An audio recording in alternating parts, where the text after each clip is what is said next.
Hello everyone, welcome to my channel. In this video, I wanted to share my culture shock experience living in Japan as a foreigner. As you may know, I'm also an Asian, I came from Myanmar. So we Asian people share similar cultures, So for me, most of the culture difference is not really a big deal, but we also have some extent when it comes to Japan. In English, you only have the words you and I, right? But in Japanese, when you want to use the word I, there are many situations they have four words to express yourself, ore, boku, watashi, watakushi. So it's like when you talk to your friends, you just say boku wa or ore wa. But when you're talking to your seniors or in your workplace, you say watashi, watakushi. Watakushi is the most honorific language. So we Myanmar people also share the same style. We talk out of respect to the senior people in a honorific style, when you're at work.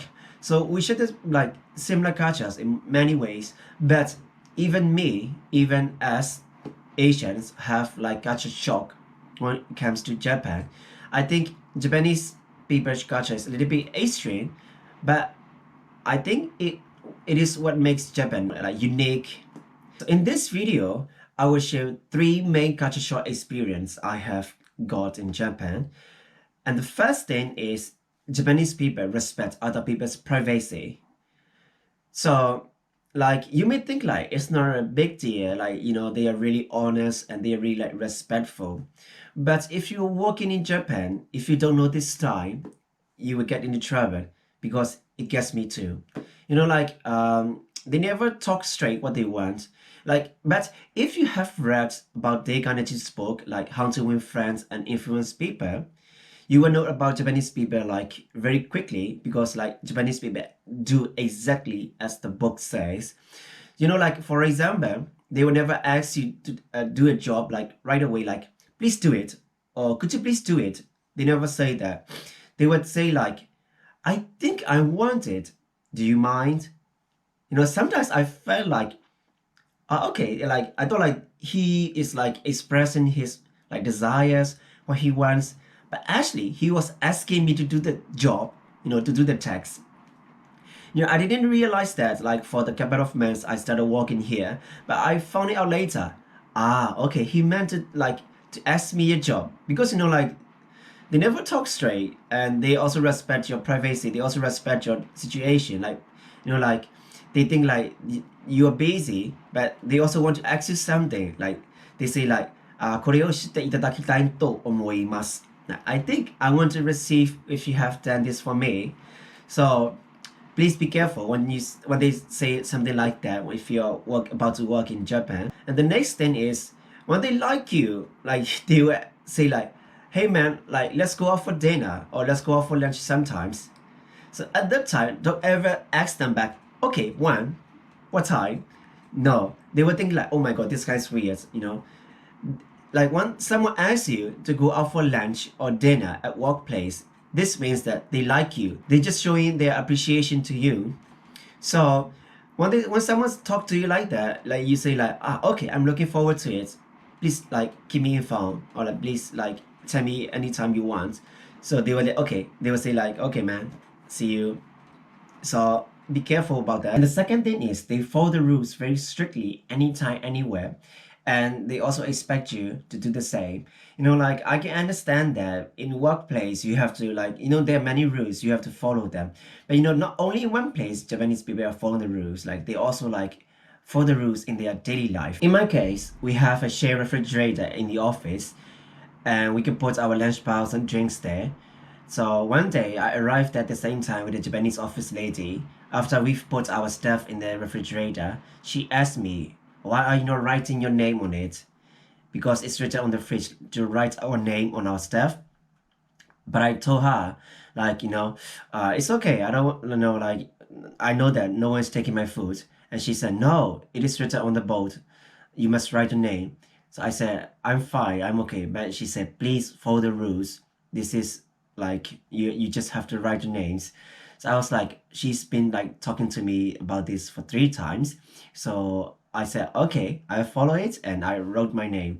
Like I think it was optional, but as someone forced me to do it, I was a little bit like awkward, but I understand their culture, so I followed it anyway. So what I faced were relatively small compared to one of my Japanese colleagues have faced. He said he was out for ramen one day with his bicycle and he parked it near the restaurant. And when he came out, he was fined for illegal parking for 10,000 Japanese yen, which is equivalent to 100 US dollars. He said he didn't park it at the bicycle parking. He said he doesn't want to walk and it was gonna be like 15 minutes because he was just having ramen. But anyway, he was fined for like 10,000 yen extra plus 600 Japanese yen for ramen. He said, my ramen cost me 10,600 yen. So it was like a big hit for him. As you can see, they're really serious about following the rules. So make a habit of following the rules of a country you are visiting and make it a little bit extreme when you are coming to Japan. And the third thing is they are very detail oriented. Like when you're visiting to the Japanese government offices or the banks or when you're having a work meeting, you can see that thing. Like Japan is the third biggest economic country in the world, but the government is not really a e-government. So like there are a lot of paper documentations where you have to fade out all your information. Sometimes, like you've already have fades for that application, but next application you have to fill your information again in the documents. So like and you are like if you're in a work meeting, for me my experience is that like I have had with my team for a lot of meetings.